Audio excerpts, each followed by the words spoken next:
Brought to you by Carriage Crossing Senior Living.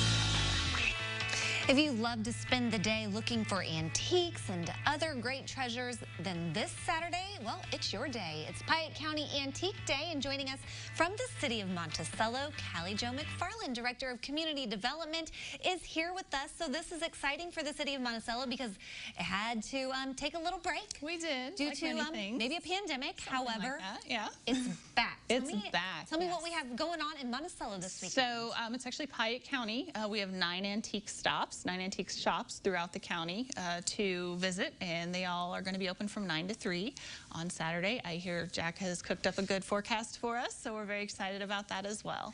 Let's talk a little bit about some of the shops along the route. Because it sounds kind of like a little antique tour. Just start here and wiggle your way around the county. Absolutely. So the first thing we have here is from Woody's Clock Shop. It's a Boudoir Clock. It's a Seth Thomas, which Seth Thomas has been around forever. They're still being made today. This is actually from the 30s, and it's a part of a series. The kind of neat thing is you have to wind it up.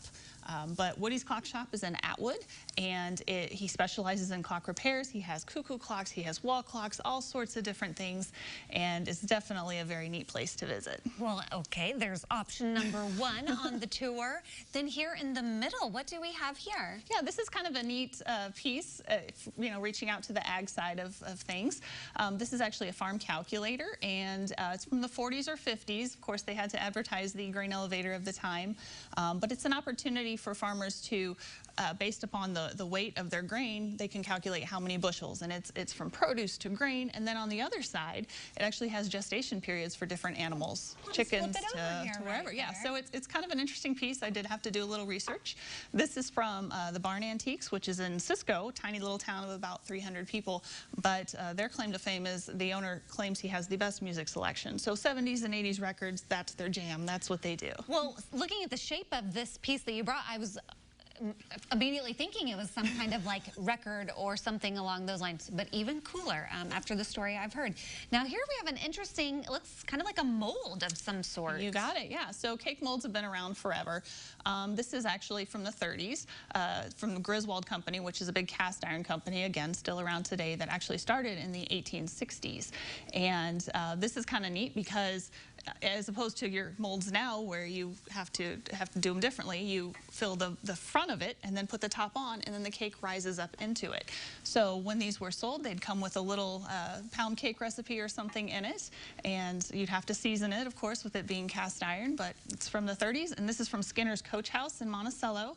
Skinner's he's a wonderful gentleman. I love working with him. He's in his late 80s, and he has more energy than I ever will, but his claim to fame is lighting. He does a lot of lighting fixtures and upgrades. So I had no idea that this was a cake mold when we were looking at. I wasn't sure what kind of mold I thought it was going to be, but that is so cool. Yeah. That's how they used to make molded cakes. I mean, that's fascinating. All right, we've got some pictures here we're going to be scrolling through of some of the other shops, maybe even some of the ones that you've mentioned already, of what people are going to experience. Why do people need to come check out Piatt County this weekend? We're pretty amazing, first of all. I mean, come on. What better day even to come visit some of rural central Illinois. Some of the communities, they are really small, and from Mansfield to, we have 5 stops in Monticello, again, Cisco, 2 in Atwood. They all have something very unique and very different, and it's just really, it's going to be a gorgeous day to get out, if anything. Yes, and really support our small, local, rural businesses. Absolutely. At that. And just have a fun day, girls' day or couples outing. It sounds like it's going to be a great time to go check out Piatt County. It all kicks off this Saturday, 9 to 3. Correct. All right. So there is the little QR code that you can scan. What will that direct people to? So that'll have a listing of every establishment participating and their addresses. Wonderful. So you can make your little route now ahead of time, and then you'll have to, of course, plug in somewhere to eat. Absolutely, and they all have great places to stop. Yes, and grab you a little bite so you can refuel to continue shopping. Thank you so much for coming. We're excited that this event is back again, once again, in Piatt County. There's a look at the event page. We'll have all of that information on our website, ciliving.tv. And thank you to Carriage Crossing Senior Living for sponsoring today's segment.